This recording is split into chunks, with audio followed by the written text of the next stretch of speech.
Vous êtes en compagnie de Radio Taïwan International.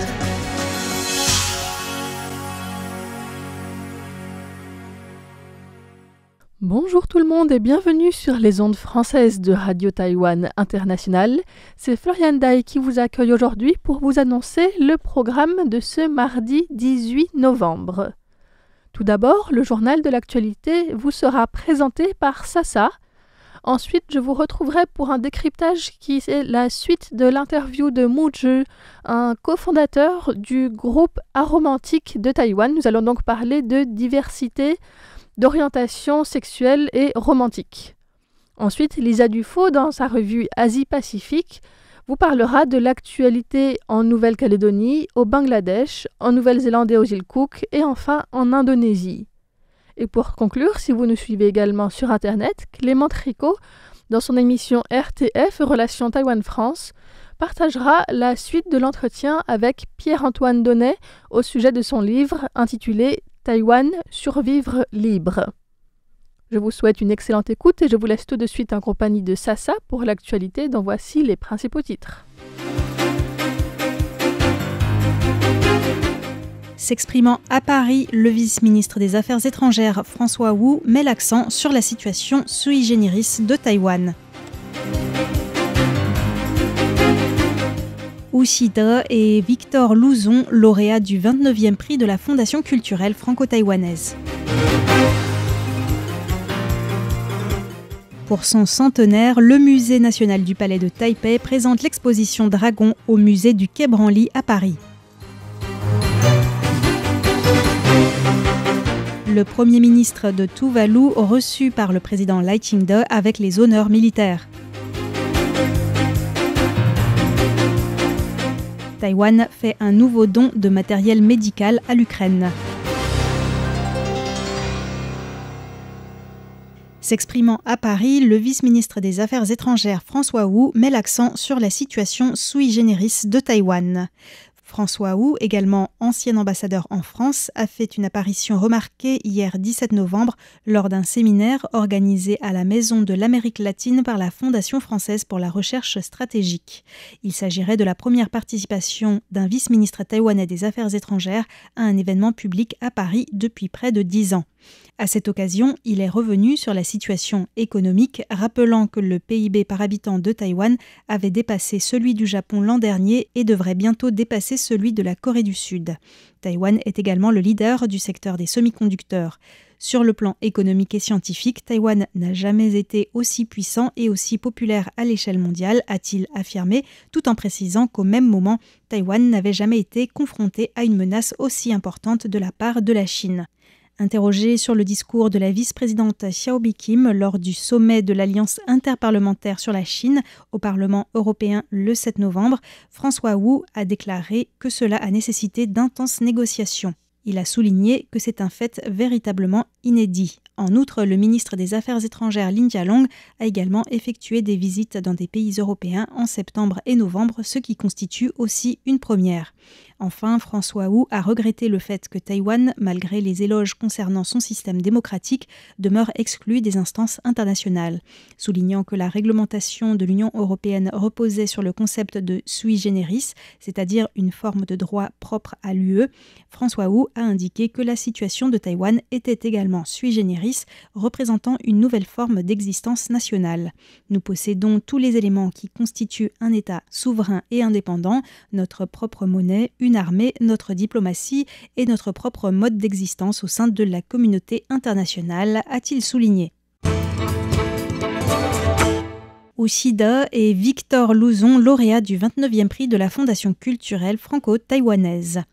Celle-ci vient de dévoiler les lauréats de la 29e édition de son prix. Il s'agit de Wu Xide et de Victor Louzon.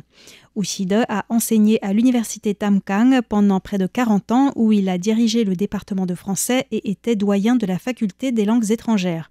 Il a été parmi les fondateurs de l'association taïwanaise des professeurs de français en 1996 et de l'association des traducteurs de français de Taïwan en 2014. Quant à Victor Louzon, maître de conférences à l'université Paris-Sorbonne, il étudie et enseigne les transformations politiques de Taïwan après la Seconde Guerre mondiale et l'histoire politique moderne. Il compte compte parmi les plus éminents spécialistes de Taïwan en France. Victor Louzon a co-organisé des séminaires avec l'Academia Sinica, encourage ses étudiants à mener des recherches sur Taïwan et promeut la traduction d'ouvrages, contribuant ainsi à faire une place à l'histoire politique taïwanaise dans les échanges universitaires internationaux. Pour mémoire, le prix de la Fondation culturelle franco-taïwanaise, créé en 1996 sous l'égide du ministère taïwanais de la Culture et de l'Académie des sciences morales et politiques de l'Institut de France, récompense les institutions ou personnalités ayant contribué de manière exceptionnelle à promouvoir les relations entre Taïwan et l'Europe dans le domaine de la culture. Pour son centenaire, le musée du Palais de Taipei présente l'exposition Dragon au musée du Quai Branly à Paris. L'exposition Dragon a été inaugurée au musée du Quai Branly à Paris hier 17 novembre. Après une exposition présentée en République tchèque en septembre, il s'agit de la deuxième exposition spéciale à l'étranger organisée pour célébrer le centenaire du Musée national du Palais de Taipei. À travers des peintures, des calligraphies, des objets et des installations multimédia, cette exposition met en lumière l'influence profonde de la créature mythique de bon augure qu'est le dragon sur les cultures asiatiques à travers les millénaires. La cérémonie de vernissage était présidée conjointement par Emmanuel Kasahiru, président du musée du Quai Branly, et son homologue du musée national du Palais, Xiao Zhonghuang, en présence notamment de l'ambassadrice de Taïwan en France, Hao Peizhi, et de Marie-Noëlle Battistel, présidente du groupe d'amitié Taïwan-France à l'Assemblée nationale. Pour cette soirée d'inauguration, plus de 700 visiteurs étaient au rendez-vous. Cette exposition, qui se tient jusqu'au 1er mars de l'année prochaine, s'inscrit dans le cadre de l'année culturelle de Taïwan en Europe en 2025. Le Premier ministre de Tuvalu reçu par le président Lai Ching-te. Feleti Teo, Premier ministre des îles Tuvalu, l'un des alliés diplomatiques de Taïwan dans le Pacifique Sud depuis 1979, effectue actuellement une visite d'État à Taïwan. Ce matin, il a été reçu par le président Lai Ching-te avec les honneurs militaires témoignant de l'importance de l'amitié entre les deux pays. Le président a souligné que Taïwan et Tuvalu se soutenaient mutuellement sur la scène internationale et que leur relation bilatérale s'était approfondie dans les domaines tels que la santé, l'agriculture, la pêche, l'énergie ainsi que les TIC. On écoute Lai Ching-te. Je suis convaincu que les coopérations futures entre nos deux pays se renforceront, nous permettant de relever ensemble les défis géopolitiques et climatiques de grande intensité et de promouvoir conjointement le bien-être de nos populations et la prospérité de nos pays.